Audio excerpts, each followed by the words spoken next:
Hi, welcome to Bonanno TV.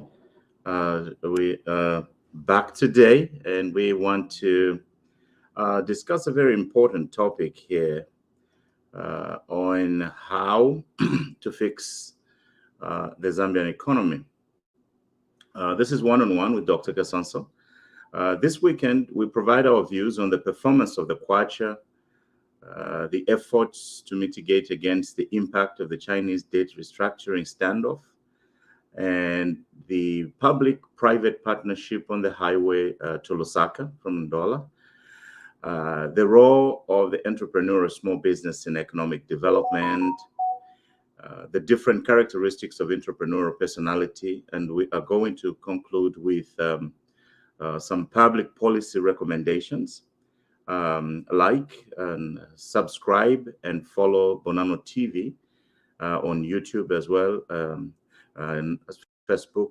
And before we get started, I'll give you some minutes to share this important broadcast with your friends and family on Facebook and YouTube. And whilst you're doing that, I am going to have PK Tishala entertain us to some Kalindula on the role of government to help and create opportunities for people in the economy.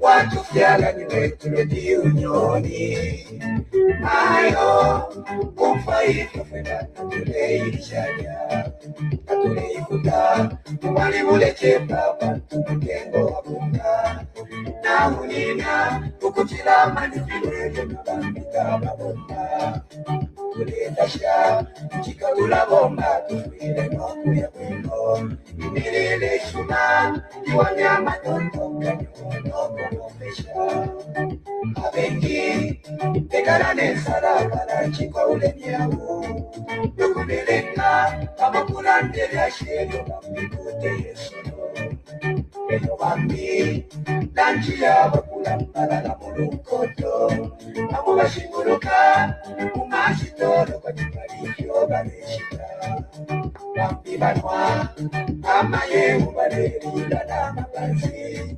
bamomataba ifyukuna mutute baletubekane malala tulekabila okuyoluchelo bakasubane chungulo ambatulefilwa mulange wa mitengo ya fyakuya naichilamo tulishipikisha fye amachushi mufundo wa mano ayalenga tukwele mayo tulomeleka kuli batata abuteko aturundireko lupia ipikalile ya shuka echilenga kulembirwano kusumba bado toleso alanachishuka bali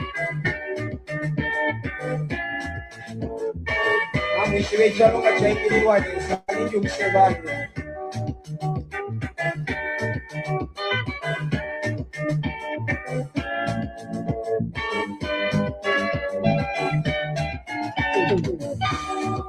atuleikuta umalibuleke papa tumutengo wabunga na unina ukutila matindibeli mabambita mabunga tulishipikisha fye amachushi mufundo wa mano ayalenga tukwele mayo tulondeleko kuli batata ababuteko batulundileko lupia ipikalile ya shuka echilenga tulembirwano kusumba badu paleso alamayo kandeli na batata mabuteko batubeleleko luse balonde pipi batushileko ukunga kwebarana ukufala ukulwano kupepa emulandu ichikuluku ya wino antisada ayachila moila neto musebanya alamayo landeli na batata ababuteko batu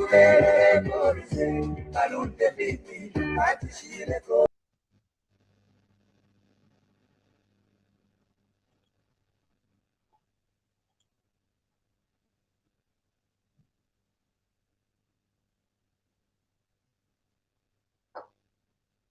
Oh, good evening. This is your host, Robbie Chihululu, broadcasting live from Ndola, Zambia. Welcome to Bonano TV. This Saturday night segment on Bonano TV, we present the one-on-one with Dr. Kasonso. We talk about current issues in with a focus on Zambia. Today, it is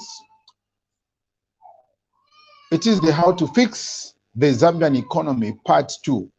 We are going to run this theme for the next 12 weeks. So make a date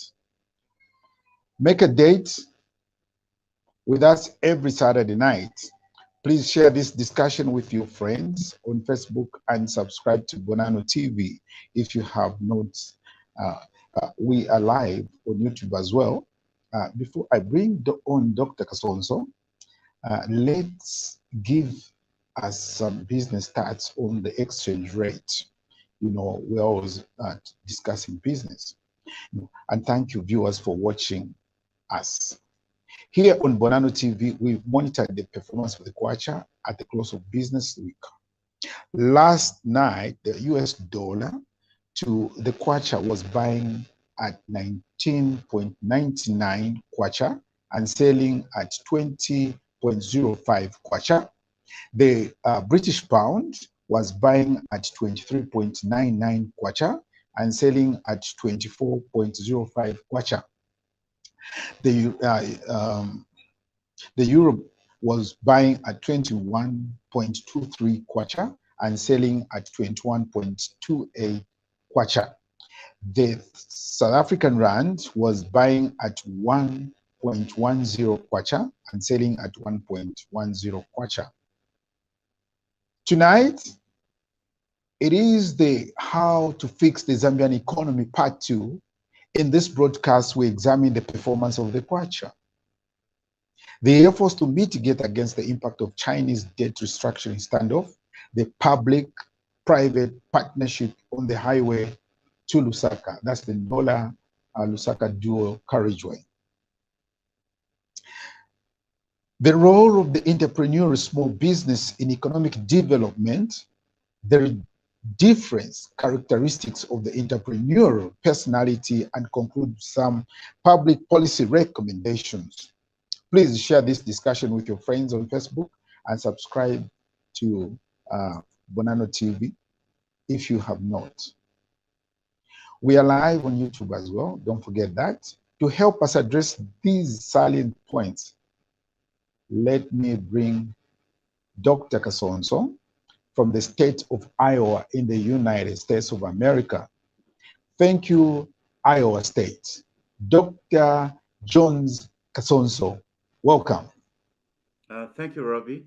Thank you. It's good to see you again on our show, this Saturday. How are you doing? I'm doing good. How is the state of Iowa? In the great state of the Hawkeye State, we are fine. It's been very cold. We have had several storms of snow, and yeah, we find the value of having electricity that never stops to warm up homes, and it's been very providential. I think that's how economies of this sort survive.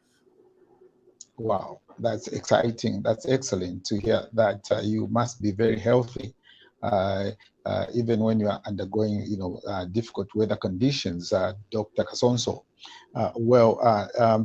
We are discussing, how to fix the Zambian economy. You remember, Dr. Kasonso, in the part 2 of our discussions.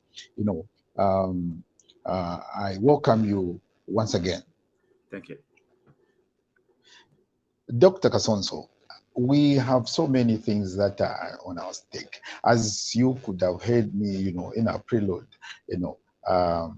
I have discussed quite a lot of, in my introduction, I've really brought in more, some topics that really you need to elucidate, or rather, extrapolate, so that the common Zambian should be able to understand and, get these things clear, because that's what we want, and that's why we are here as Bonano TV.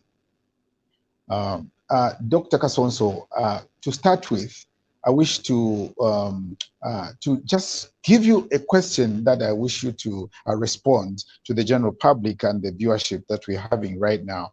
Since we last presented the current performance, the Kwacha is back to the free-falling mode of the pre-elections PF economy. What's going on? Robbie, thank you so much for that question. First of all, we always, when we look at the currency not performing well, we always have to ask ourselves, was it performing well? And what has changed from the time the currency was performing well to this time? So we have seen, yes, you're right. We have seen the currency is not doing well, and it's falling in value. It's depreciating. In general, when we have a free falling currency like that, it's a reflection on our aggregate productivity as a country. It's a reflection on whether from the last time we held an election, or from the last time we had the currency do well, what have we done differently? How have we improved our economic conditions, particularly our productivity as a country? So what we have to think about is, when we see the currency go down like that, it means that there are no major changes in the productivity output of our country to the global economy. That's a general view. That's a general thing. So what that means, Mr. Robbie, is just that we are not doing very well as an economy. We are not producing stuff that we are selling in the global economy to earn us enough for an exchange. Yeah, but there can also be technical reasons why the currency would not be doing fine. You remember that when we just had the new government in place, the currency started to perform better. The programs that were economic programs that were lined up, produced a lot of hope. We secured an international monetary fund funding for the balance of payments, and that program to help us improve the performance of the currency as well. And that was done in the anticipation that with our gigantic debt burden, we will be able to improve the level at which we're interacting with our creditors and make more reasonable payments, so there can be necessary investments in the country and expenditures of the kind. So now what we have is a situation where that debt restructuring has not materialized, particularly because there is a standoff of some kind where China and their Western colleagues are locked into these trade battles, competitions, potential sanctions, being on the different sides of the Ukraine war, and that cascades down to those negotiations where China puts itself in a position where, because of the proportion of the debt it owes, those discussions cannot move forward without China.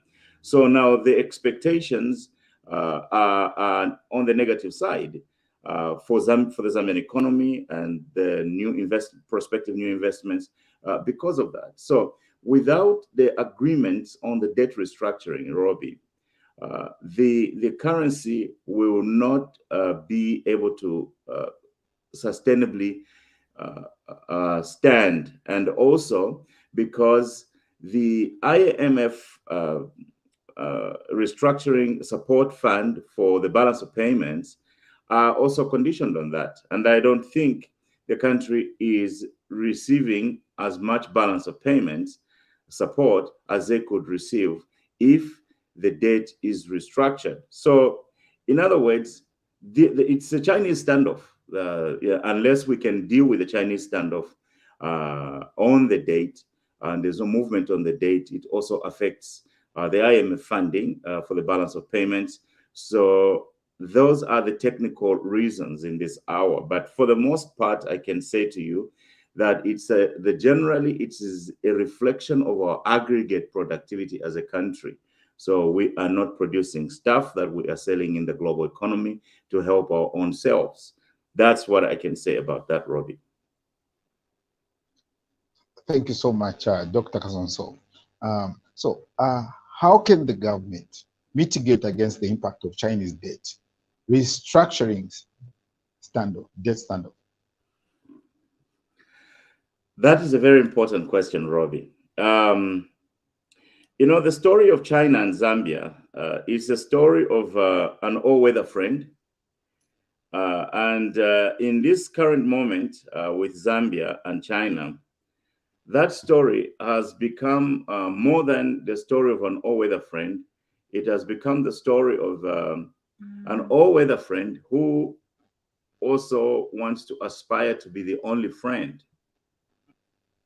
The only friend. When our new government went and secured that IMF deal, that original proposal was contained in the Chinese steps to have the economy, the debt restructured under the Patriotic Front. So now that has been secured, but there appears to me a shifting of goalposts and also certain expectations being overtaken by geopolitical issues in the global economy. So the best way in these circumstances is to talk to China directly. But I think that government, when they are talking to the Chinese directly or whatever discussions they're having, they don't come up here and tell us that we are doing this. But I do think that they have talked to China, and China is sticking their foot in the sand on this issue. And the economy is not going anywhere without Chinese cooperation on the debt restructuring. So the original plan appears to be in limbo, and that is affecting investor confidence, and that is also affecting the performance. In turn, that affects the performance of the currency. So there are three ways that the government could try to go about this. If they are not getting anywhere with Chinese debt restructuring, they should make an earnest attempt to refinance a significant portion of the Chinese money. Let me first be upfront and honest. The money we borrowed from China for the construction projects has already gone back to China. It didn't stay in the economy, and it didn't beef up the economy. It went back to China. Why? Because those constructions were done by the Chinese themselves, and the materials were imported by the Chinese company themselves. So the participation of that money in expanding the economy of Zambia is not that significant, apart from having the structures, because the actual liquidity, the actual money already went back to China. So it's a situation where China is holding the country hostage because of maybe because of geopolitical issues. But in the first place, they had indicated that they would like Zambia to be placed under an IMF program so that they can restructure debts. That's the program the new Dawn government inherited. But the fact that they are standing off means that that plan needs to have a backup plan. The first step is to try and refinance a significant portion of the Chinese debt so that paying the Chinese or not negotiating with the Chinese does not continue to hold the country hostage. You're bringing in other stakeholders. The second thing that can be done in that standoff is to scale down, certain aspects of the Chinese debt. For example, if you developed if you built the Kenneth Kaunda using significant Chinese debt, hand it over to the Chinese. Hand it over to the Chinese for a period of time, and so they can recover the money if it was there. But the way we have seen that the way Chinese money were, the Chinese, the yuan bonds were at a higher rate than the value of the assets they built. So even in that case, even if you handed over the assets, you still continue to owe them, you know. And then the third solution is monitor other political players in the system. For example, the Chinese could be holding out that if they could damage the Zambian economy, then the players, the people that they used to negotiate these loans with, can come back and hand over the rest of the assets to the Chinese, to them, as originally agreed, without the need for the restructuring. So the incentives, China is in a strong position, and they could influence a few political players in the country that once the economy has been damaged, then they can stake on the change of government to have the way to get the money from the Republic of Zambia. So the government needs to watch the political players who are talking to the Chinese. They could be sabotaging their efforts to actually restructure the economy because they are giving false comfort. They would be giving false comfort to the Chinese that there is capacity in the Republic of Zambia to pay off those humongous billions that they borrowed for structures that do not have capacity to generate that kind of money. Wow. Thank you, Dr. Kasonso. That's quite technical, and it needs a lot of understanding. And I'm sure viewers out there, you are getting it, and you know, with a lot of consultations. We thank you so much. Dr. Kasonso, we are Kopala people. Now, let's turn to the highway to Lusaka. That's the Ndola-Lusaka dual carriageway. In the last few days, government finalized a contract to expand the highway to Lusaka into a dual carriageway. There are robust discussions about this topic here in Zambia. You know, social media has been suffocated already as I'm speaking. Some prominent voices in the public square here at home are frowning upon the UPND government. In particular, there is a common sentiment that the PPP, public-private partnership, being used in this major infrastructure development will not benefit Zambians. What are your thoughts on this topic, Dr. Kasonso? Thank you, Robbie. I agree with you. This is a very hot topic in our country. And why makes this even a very hot topic, I would just say to you, is that, first of all, this is an inherited project. The Patriotic Front wanted to construct this freeway, this highway from Ndola. We are Ndola people, so we're calling the highway to Lusaka. I think I like that name. Yeah, so this road is to be expanded and the usage is to increase. That's what is projected on that. Yeah, so now the New Dawn government, first of all, it was, we have to look at it in terms of price tag. The original price tag was 1.3 billion. And they had a slate of things that they wanted to put around that road under the Patriotic Front. And now, because of the cost, the project stalled, and for many years, it hasn't taken off. The New Dawn government comes in with an initiative to construct that road at a price of $577 million, which is less than half of the money of the original price tag.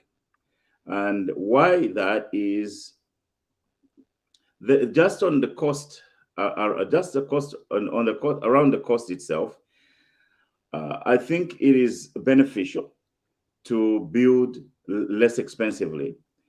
Yes, but we don't just look at the cost, we also look at the benefit, the way it's been structured. Using the reasons why governments use public-private partnerships is because they don't have the money.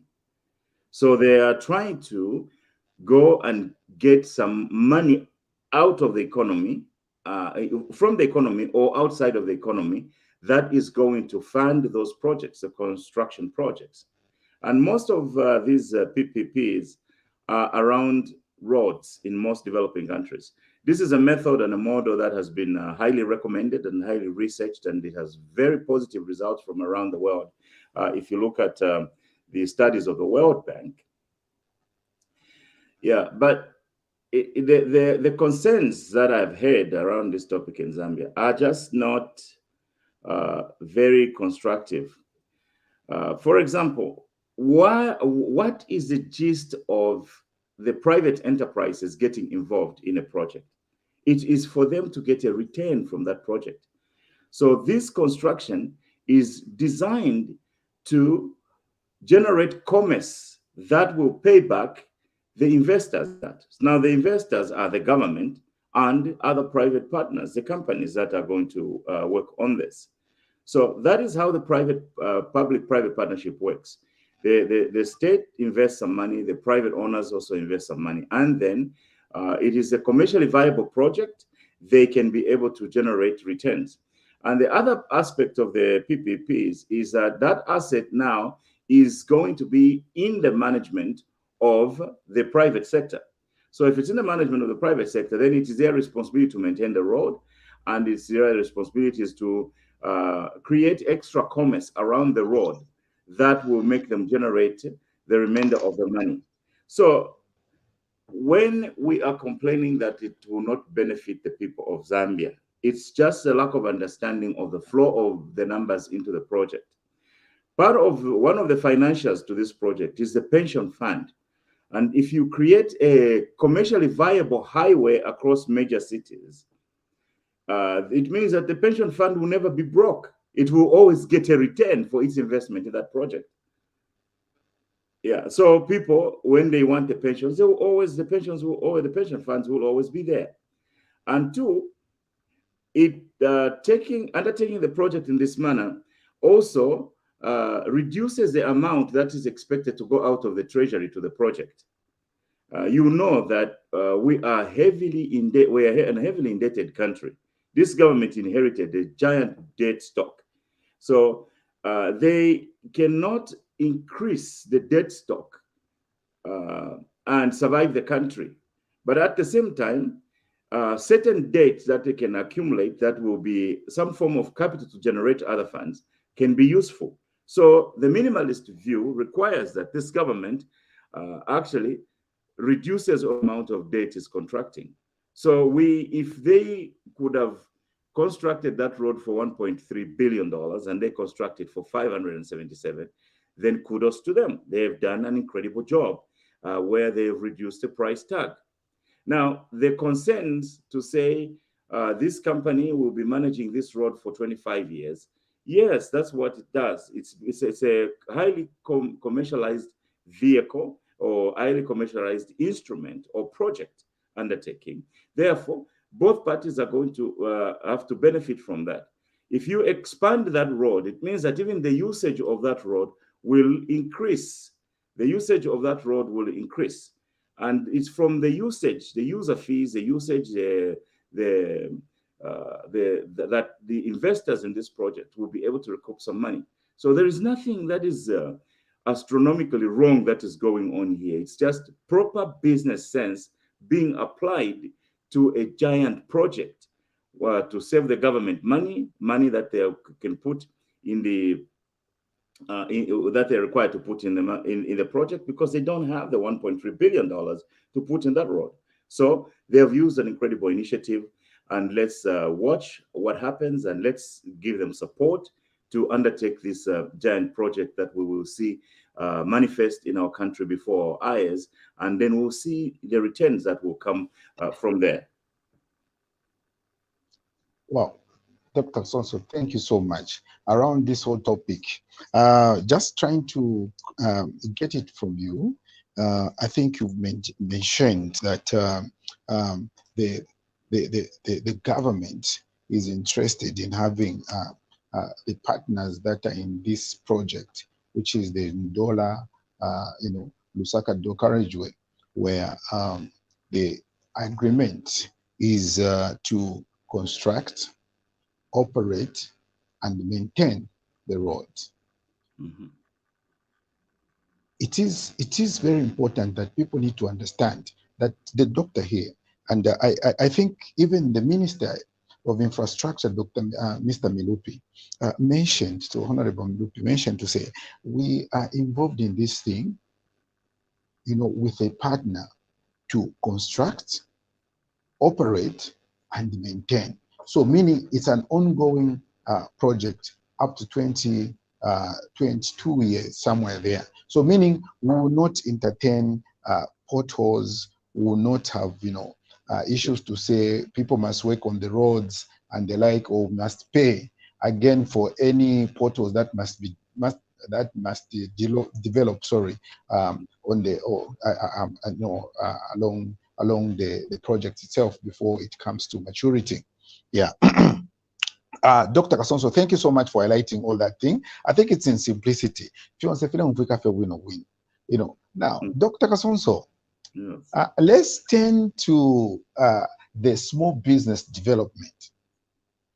In the broadcast on fixing the economy of Zambia, you suggested that the key holders to our nation's economic development are not politicians.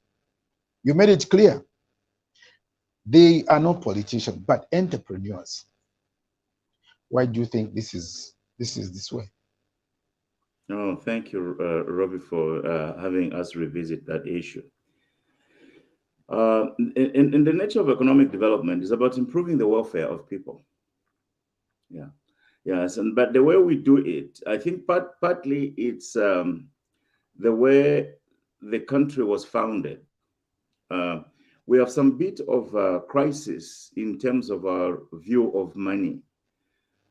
Because when we started the country with Kenneth Kaunda and his leadership group of leaders, what mostly people did that was progressive in their lives involved government coffers directly investing in families for education, for healthcare, and direct investments in companies where people are going to work. They were all state-owned.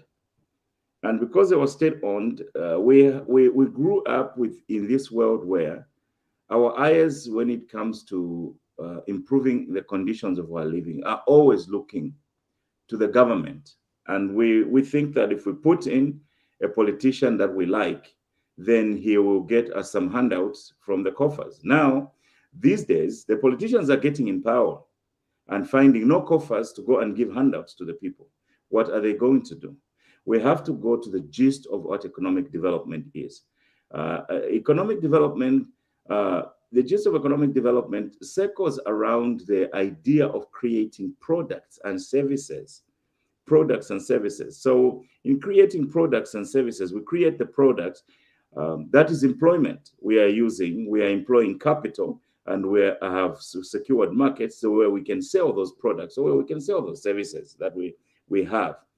And that is where enterprises are developed, and therefore that's where livelihoods are improved, and there can be more people participating in the process of commerce, in entrepreneurship, than there can be people participating in the political process. The political process has a role to play, but I think that the politician is limited by the productivity of their own country. For example, if you are the president of Zambia, Robbie, you are limited by the productivity of your own people in your own country. If their people are productive and you are presiding over a productive population, you are going to have to look good. There is a bit of interdependence going on between the politician and the entrepreneur. But I think I stake the development of the country in us identifying and as well as backing and promoting entrepreneurs, because it's from entrepreneurships that people can create companies that will employ people.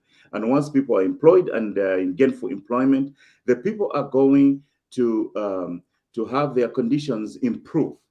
So what we need to zero in is finding those entrepreneurs in our country, young and old, small or big, particularly small businesses, entrepreneurs, who are of the capacity to develop enterprises. Some of them are even running some of those enterprises. we need to identify them and help them expand their capacity and create markets for Zambian products both in the region and in the global economy as a whole. So the answer is entrepreneurship. The answer is not more debt. The answer is not more structures on debt we cannot pay. The answer is on the promotion of the businessman who is committed to building a product that they can sell for a profit and therefore employ people in the process and pay taxes to the government so government can make their own constructions. So we have to focus laser beam on the ingenuity of our people. How can we promote the genius of a Zambian to make money in our economy? That's where our focus should be. So the politician can help with public policy, can help by attracting easy money for direct investment and all of those kind of things. But the politician can do whatever they can do if we don't have a higher number of entrepreneurs on the ground that are creating businesses, thriving small businesses. Their chances of developing this economy are going to be very, very difficult. Thank you, Dr. Kasonso. Going through what you've just said, you are saying a politician, his role is to create an enabling environment for business to thrive, for an environment to attract investors. That is the job of a politician. Ours as business people, we need to thrive in this wonderful, enabling environment for business. I think that's excellent. And this is what people are looking for. They are looking for an opportunity where they will thrive with their businesses. And the president himself, of course, is always saying, form cooperatives and the like. I know we are a little bit far from, conceptualizing that and also understanding what it really, means. But, with God's grace, I'm sure we'll get there and appreciate what the president is always, asking us to do. Okay, Dr. Kasonso, I have one more, question for you. It seems to me that as a country, we need to identify and promote many more small business entrepreneurs. Now, what are the different aspects of the entrepreneurial personality? Dr. Kasonso.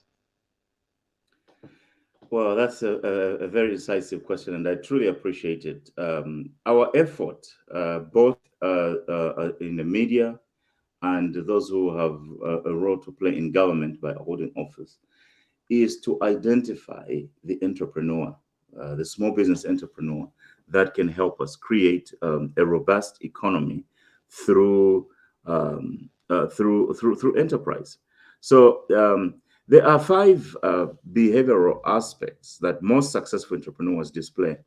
And they are not the only possible behaviors that you could consider, but there are behaviors that have been shown in research to relate to success amongst entrepreneurs. And the 5 behaviors, I will quote them here. They all start with a P. The first is a passion. We have to identify people with a passion. So the entrepreneur who is going to be successful has to have passion. So passion is an intense positive feeling the entrepreneur has towards business or even the idea behind the business. It comes from being actively involved in moving the business forward.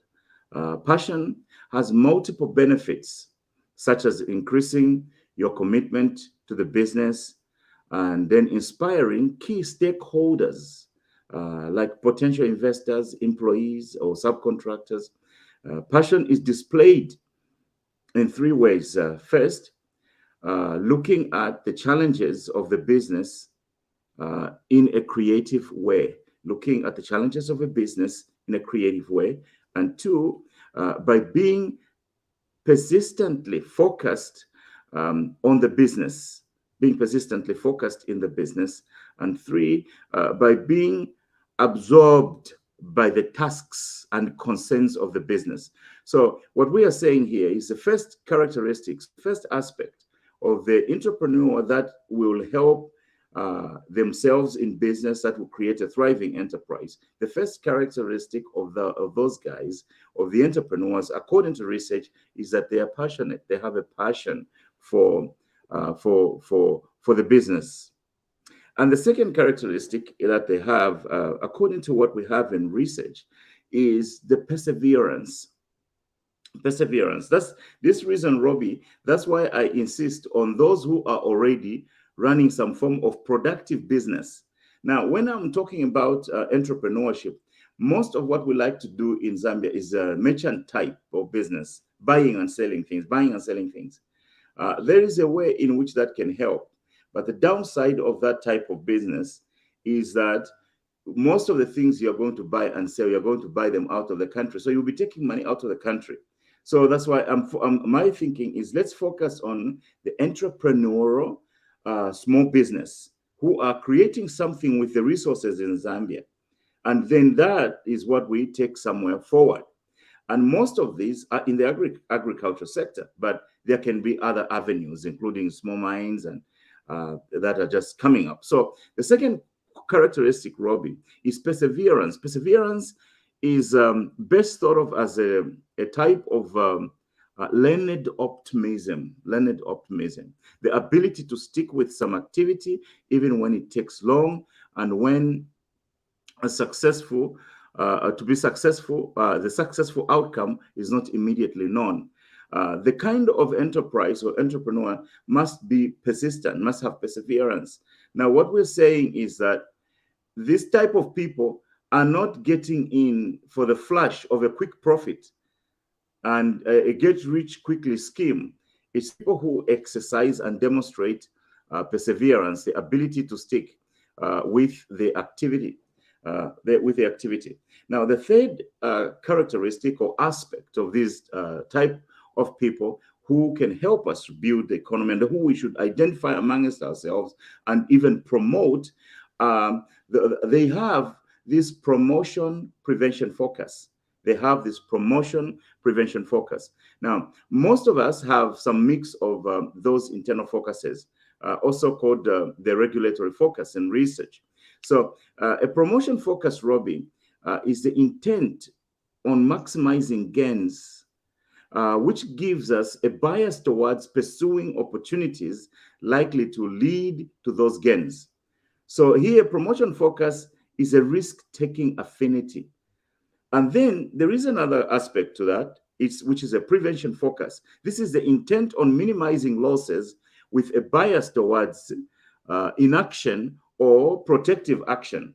So there is a conflict in the heart or in the passion of the entrepreneur. Should we take more risks, or should we prevent ourselves from making losses? So the appropriate balance between those two makes a successful small business entrepreneur. There must be a balance between a focus on promotion and a focus on prevention.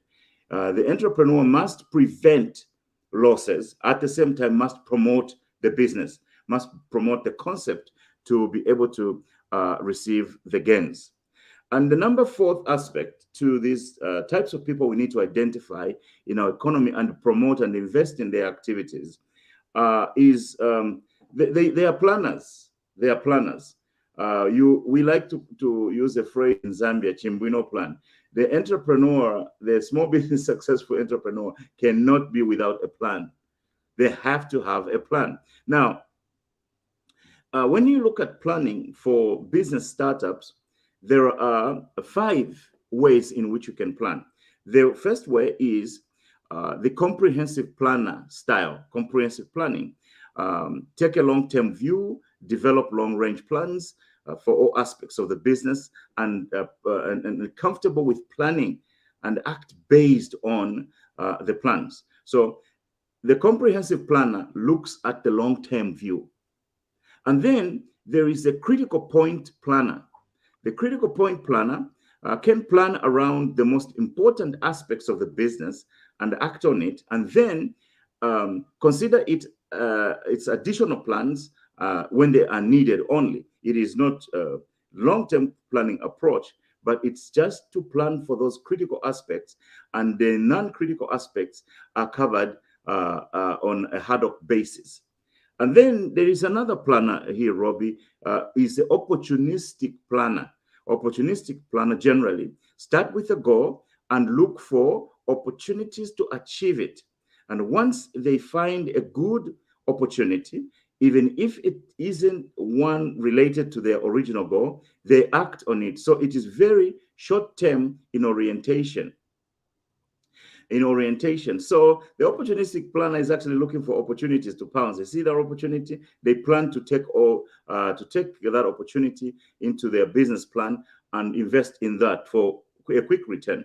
The other two under the planning style are reactive planners or habit-based planners. Some just have a habit, some just react to what is going on in the business.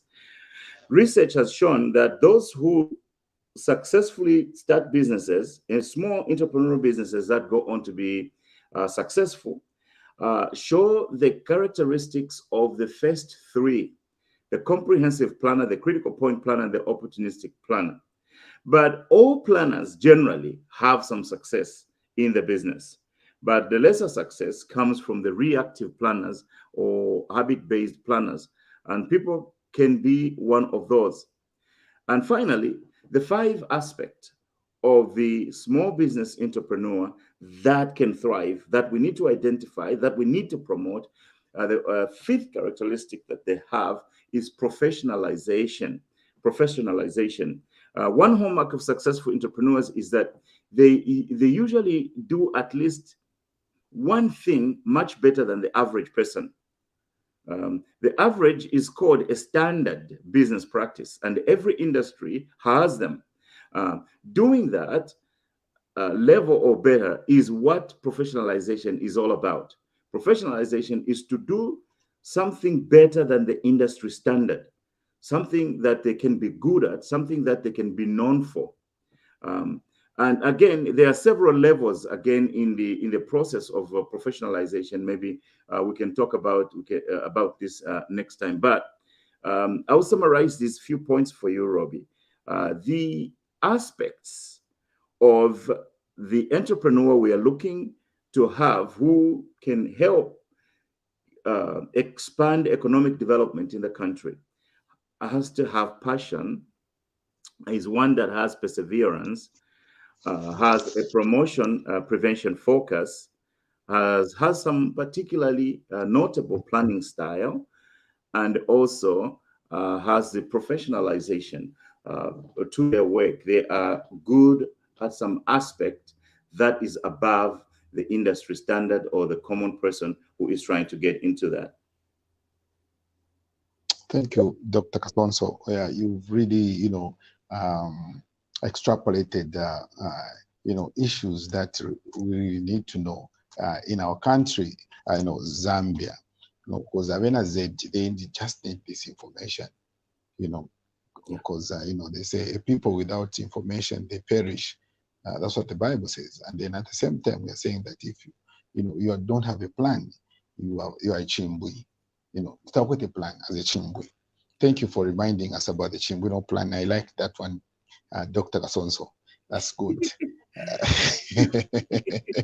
Okay, all right. Well, viewers, we want to invite you, viewers, wherever you are, and provided you had our stream connecting line, at this particular moment, I'm sure you'll be invited, and then you have your own direct questions to Dr. Kasonso. Are you there, people? You are watching us. I don't see anyone in the studio. Okay. Now, if nobody is there, Dr. Kasonso, here is this, a secular issue that I just saw from the blogsphere. Abantu balanda, I want to speak it in Ichibemba, China Kopala, balanda ti, babula kaboy panganda. This, servant asks, no, there's a servant at the home, and the owners of the house, the master, wants to build a house where they want to live. And a son negotiates with a servant. Then the servant says, okay, fine. I'll borrow money from your dad or from you, the son to your father. And then after I borrow money from you, I'll construct a house, a desired house by you as a family. After I for you guys, I will rent this house to you for 25 years or 22 years. Thereafter, it's going to be your house. In the meantime, I should be having my house. Dr. Kasonso, is this a direct translation of the PPP that we are trying to, engage in as Zambia? No. That example is very simplistic, if not even stupid. Sorry for that incognate description, but that is not what is happening with the PPP. In that example you have given, something that is lacking in there is it's ignoring the ownership is different. They have this generalist concept that whatever is happening in Zambia belongs to all Zambians. That is not the case. Whatever is in Zambia is not everything that belongs in Zambia belongs to Zambia. For example, if the money is in the treasury of the Republic of Zambia, that is the money the government can work with. If some money is at NAPSA, that money does not belong to the government. It belongs to NAPSA. That is the owner. That's the business enterprise. So if the metaphor is to say that the resources are going to come from Zambia, some people are just going to benefit out of Zambia, it is lack of understanding of the dynamics of the economy. But think about this, Robbie. Not everything that is in Zambia is owned by Zambians. Let me give you an example. Do our parents, do our fathers own those mines? No, they don't. Who owns the mines? It's the companies, but they are where? They are in Zambia. So just because the resources are partly located in Zambia doesn't mean the company is coming on using Zambian resources and profiting out of Zambian resources and going away. That is a very shallow perspective. Very, very shallow perspective, Robbie. So the person who crafted that in the blogosphere is spreading propaganda and is lying to people. Not everything that is in Zambia is owned by Zambia. So the resources, they can be in Zambia, but they may not even be owned by Zambians. I've just given you an example of the mines. The mines produce billions of revenues from Zambia, and that is not our money. It's the investors' money. So we can get a share of that. And then the second thing with the PPP concept here is that the reason why governments embark on PPPs is because they don't have money. So the other people who have money and the capacity to manage a particular project, they are invited on to expand the economic activity. Let's look at the expansion of the economic activity. Even if we say the PPP partner is going to be getting money out of that project, that's what the gist of business is about. The creation of that road leads to the expansion of other small businesses in the country and improves other flows of money. And in fact, if you are flipping the resources within the economy, you are increasing the number of players in the economy and you are growing and expanding the economy. That is the way it is, Brother Rob. Thank you, Dr. Kasonso. I like where you said increasing the number of players.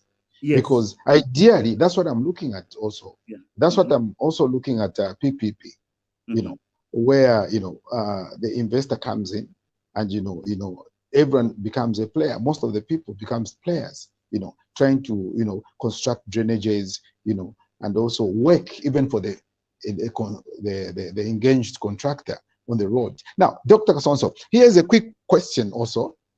Somebody notably, from the blogosphere, I got this one from the CTI media, where a clergy is saying Okay, a clergy is saying NAPSA is on record, constructing or sponsoring, the road construction from Chingola to Solwezi. I don't know if you've been on that road. I have been on that road several times. It's a beautiful road. Beautiful road. With the nightmares that, we used to have when going to Mujiko to Kokwa. This time around, it's a smooth road. And they are saying, if NAPSA is getting money, giving the contractor, why can't they do the same when they do carriageway from Lusaka to Ndola? You see, some of those projects, we also have to look at capitalization limitations. That is where we have to look at. We have to look at the capacity for NAPSA. Does NAPSA have in excess of the money that would be required for that project? They've combined with workers' compensation. Workers' compensation. Yes, yeah. They've combined that the capacity is there. Dr. Kasonso, extrapolate and they explain well on this matter. Thank you. Yes. So the thing is this.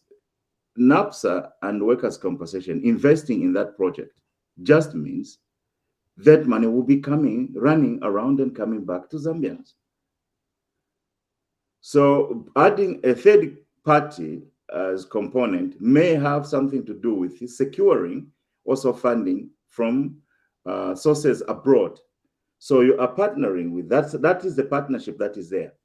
So it's not like the partner that you are bringing to do the project is going to take away all the money. The involvement of NAPS and Workers' Compensation Fund means those funds that will be generated from that major project will be going back into the coffers without necessarily those companies stopping what they do and just specialize in road constructions. You understand my thinking, Robbie, on that? Excellent. I'm getting it. Yeah, so we can't say NAPSA should stop what they are doing and they should now just go into road reconstruction. We don't make financial decisions like that. We're a country that we can tame by your. So tulelando kwebati indalama banapsa nga babula na ba compensation na binanga babula indalameshi. Ero mbashayingira mu road construction ishindalama zashabe externalized awe. Shala bashamuno mwine. Ero ishindalama tashireyo kuli konseyo. For the next 25 years, nishibanapsa wala pangana profit. Na ba workers compensation bakula diamu. And in the meantime, you are expanding opportunities and increasing people who are players in that economic metrics and value chain. Bamunsha lelo balando kwebati bali aka nokukongola endalama chitupango museko maumva na bali lelo asuminisha ama local players okwati babule endalama shirya bapere investor chawami pandu endalama tashabutukira kuli konse. This is what people must know. Yeah. It's a good plan. It's a good move. It's a good move, Dr. Kasonso. Tofana kustanta kwamba tujina muntu uji na menso anakumuna bulongo. So we have a person who is seeing and giving us a redemption in a good way. Yes, Dr. Kasonso. So notably, these two questions are the ones that really were playing a major role, because if you go on the blog sphere, they are just playing around the two questions that I ask. Either they are saying there's somebody borrowing money within the same house to build somebody's thing, or why can't these guys do the actual project the way they did it without understanding? Yeah, that is so. The policy is correct, and yes, the project will succeed. And let the people learn from this.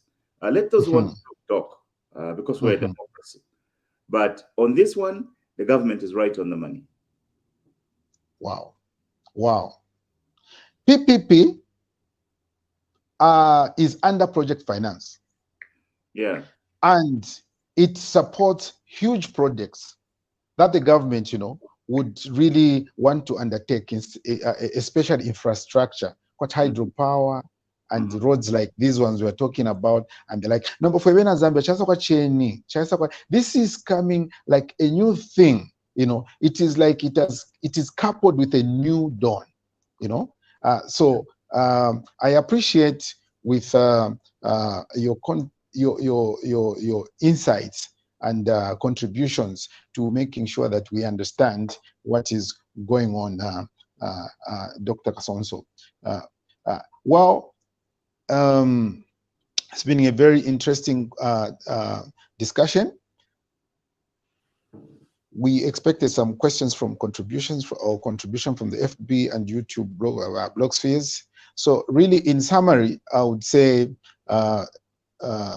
in view of the foregoing, discussion, the public policy recommendations can you make for our hardworking government of His Excellency Hakainde Hichilema?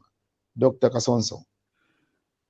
Thank you, Robbie. As we head towards the close, the public recommendations, public policy recommendations this week is, first of all, there is an interrelationship between business and politics. As far as the date with China is concerned, government should keep eyes on the opposition. For those who are sabotaging that effort and giving comfort to our international cooperating partners, that our once all-weather friend should now become our only friend. Government should do that.